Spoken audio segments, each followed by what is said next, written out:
Some new stuff for my Blaxploitation soundtrack section. I've got about this many Blaxploitation records. I either pick them up in stores when I see them, or I cherry pick to fill holes, usually ordering through Discogs. This is a new Blaxploitation movie and soundtrack. This came out in 2009, newish.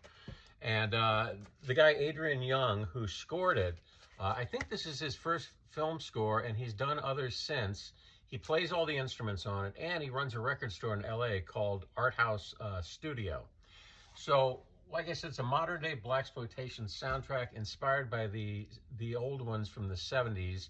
It's full of funky Fender Rhodes electric piano, Hammond organs, Hohner clavinet, which if you don't know what that sounds like, Google it. Stevie Wonder used it to great effect. Wah-wah guitar. It's recorded with old analog technology to recreate that old sound.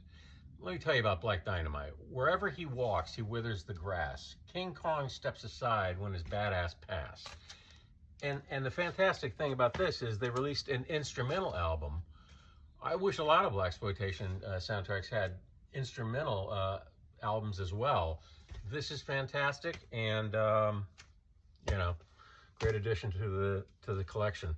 Next up, African Juju music with Chief Commander Ebenezer Obey.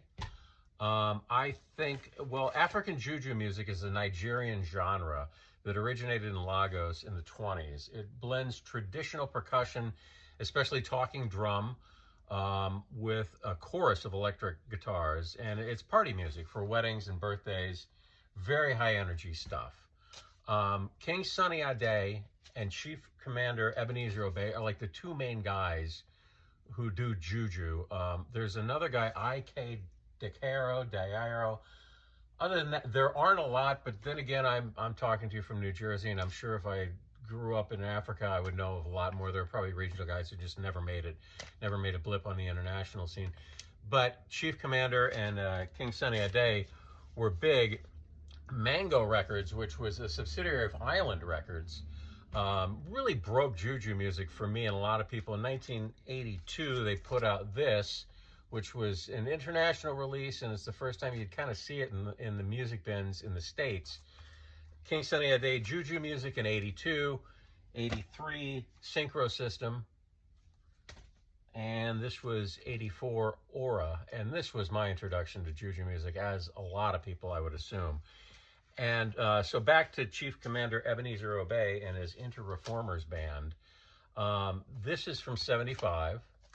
No, this is from 77. This is from 75.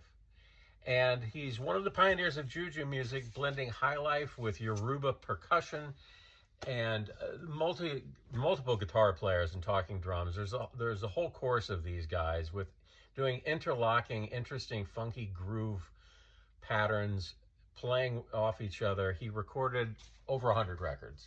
So if any of that sounds interesting to you, give it a shot. It's not the hardest stuff to find and not wildly expensive either online. Finally, a bunch of German guys who can funk more than a lot of people. Carl Hector and the Malcoons, German guys who blend krautrock, Afrobeat, jazz, and they blend it into a psychedelic funk. It feels like early 70s analog good stuff. This came out in 2013.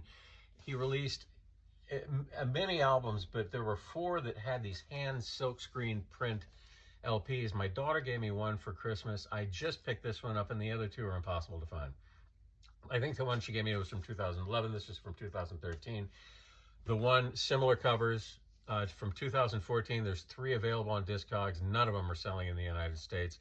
And the one from 2015, there's nothing for sale. So when I saw this, after the one that my daughter gave me for Christmas, I snatched it up immediately. And that's it.